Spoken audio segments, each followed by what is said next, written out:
बिस्मिल्लाहिर्रहमानिर्रहीम। डेली होमस्कीज़ में तमाम मेंबरान को वेलकम करती हूँ। आज मैं जिस प्लांट के बारे में बात करने वाली हूँ ये एक बड़ा ही खूबसूरत प्लांट है।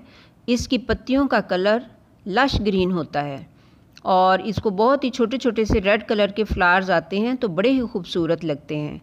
इस प्लांट का नाम बेबी सन रोज़ है और इंग्लिश में इसको एप्टीनिया कहते हैं और ये एक विंटर प्लांट है। समर की तेज़ धूप में इसकी पत्तियां जो हैं वो बर्न होकर मर जाती हैं और अक्सर औक़ात ये प्लांट सारे का सारा ही मर जाता है। समर की तेज़ धूप ये सह नहीं सकता। आप इसको शेड में रखिए समर में। विंटर में इसको फुल सनलाइट में रखें तो फिर ये बहुत अच्छी फ्लावरिंग करता है। आप इसको शैलो पॉट में भी लगा सकते हैं और इसकी हैंगिंग बास्केट्स वगैरह भी बना सकते हैं। बहुत ही अच्छी लगती है हैंगिंग बास्केट में लगा हुआ ये प्लांट जो है बहुत अच्छा लगता है। आज मैं इसकी केयर पर बात करने वाली हूँ। ये एक पेरिनियल यानी परमानेंट प्लांट है। समर विंटर दोनों मौसमों में ही ये अच्छे से सरवाइव कर जाता है, बशर्ते कि समर में आप इसको शेडी एरिया में रखें। शेडी एरिया में रखने से इसकी ग्रोथ बहुत अच्छी होती रहती है समर में भी। ये एक सक्कुलेंट प्लांट है। इसमें एक दूसरी वेरीगेटेड वैरायटी भी आती है, उसका कलर लाइट ग्रीन होता है और डबल शेडेड होता है।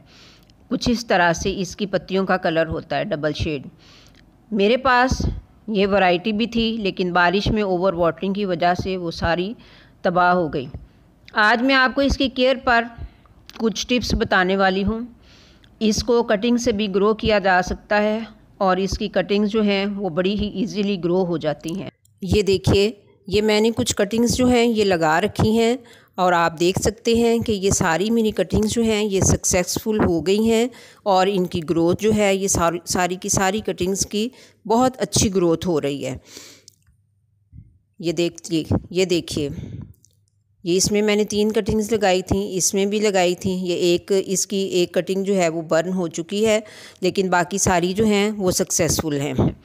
तो चलिए बात करते हैं। सबसे पहले मैं इसकी जो बात करने वाली हूँ सॉइल के बारे में, यानी हम मिट्टी के बारे में बात कर लेते हैं कि कैसी होनी चाहिए मिट्टी। आप इसकी वेल ड्रेन और पोरस मिट्टी बनाएं कि जिसमें पानी जो है वो रुकना नहीं चाहिए। अगर आप पत्तों की खाद ले लें और उसमें थोड़ी कुछ सैंड को शामिल कर लें और बिल्कुल थोड़ी सी मिट्टी को शामिल कर लें तो ये एक बहुत ही अच्छी पोरस मिट्टी तैयार हो जाती है और इस मिट्टी में ये प्लांट बहुत अच्छे से ग्रो भी करता है और अगर आप इसकी कटिंग्स भी लगाएं तो वो भी बहुत अच्छे से ग्रो करती हैं। अगर हम वाटरिंग की बात करते हैं तो वाटरिंग इसको आपने ज़्यादा नहीं करनी। ओवर वाटरिंग से ये प्लांट गल जाता है। अगर ऐसी मिट्टी हो कि जिसमें पानी जो है वो जमा रहे तो फिर इसकी रूट्स जो हैं वो सारी गल जाती हैं, इसकी पत्तियां भी गल जाती हैं और ये सारा प्लांट जो है ये तबाह होके तो ख़त्म हो जाता है। जैसे अगर बारिश वगैरह में पड़ा हो तो बारिश पड़े, तेज़ बारिश में ये रखा हो तो इसकी मिट्टी ऐसी होनी चाहिए कि सारा पानी जो है बारिश का वो नीचे बह जाना चाहिए, इसके अंदर जमा नहीं होना चाहिए।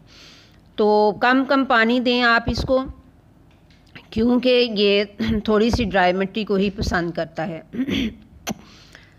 वैसे तो ये एक बड़ा ही हार्डी प्लांट है लेकिन इस शर्त पर कि इसमें पानी जमा ना रहे। ज़्यादा पानी इसको तबाह कर देता है। तो सनलाइट की बात करते हैं तो सनलाइट इसको फुल डे की सनलाइट पसंद है लेकिन विंटर की। अगर आप इसको फुल डे की सनलाइट में रखते हैं तो इसकी फ्लावरिंग बहुत अच्छी होती है, बड़े अच्छे इसके ऊपर फूल खिलते हैं और बहुत ही खूबसूरत दिखाई देते हैं। कम सनलाइट में अगर आप रखते हैं तो इस प्लांट की ग्रोथ तो बहुत ही अच्छी होती है लेकिन इसकी फ्लावरिंग नहीं होती। आप इसको कम से कम 4-5 घंटे की सनलाइट ज़रूर दें और इसके लिए ऐसी ही जगह का इंतखाब करें कि जहाँ पर ये इतनी धूप में इसको मिलती रहे। अगर हम फर्टिलाइज़र की बात करें तो फर्टिलाइज़र इसको कोई भी नहीं चाहिए होता, क्योंकि जब आपने इसके लिए मिट्टी तैयार की तो उसमें आपने जो कंपोस्ट ऐड की है तो वो इसके लिए वही काम करती रहती है फर्टिलाइज़र का। साल भर आप इसको कोई फर्टिलाइज़र ना दें तो ये प्लांट बहुत अच्छे से ग्रोथ करता रहता है। उसके अलावा अगर आप इसकी ऊपर से कटिंग करते रहें तो ये प्लांट जो है इसकी ग्रोथ और भी ज़्यादा बढ़ती रहती है और बहुत अच्छी तरह से इसकी ग्रोथ होती है। और कटिंग्स कर कर के तो आप उनको दूसरी जगह पे छोटे छोटे से पॉट्स में अगर आप लगाते रहें तो इस तरह से आपका प्लांट मल्टीप्लाई भी होता रहेगा और मदर प्लांट की ग्रोथ भी बहुत अच्छी होती रहेगी। तो व्यूअर्स, उम्मीद करती हूँ कि आपको ये सारी टिप्स भी अच्छी लगी होंगी, ये खूबसूरत प्लांट जो है ये भी पसंद आया होगा। तो मिलते हैं फिर नेक्स्ट वीडियो में इंशाल्लाह। अल्लाह हाफिज़।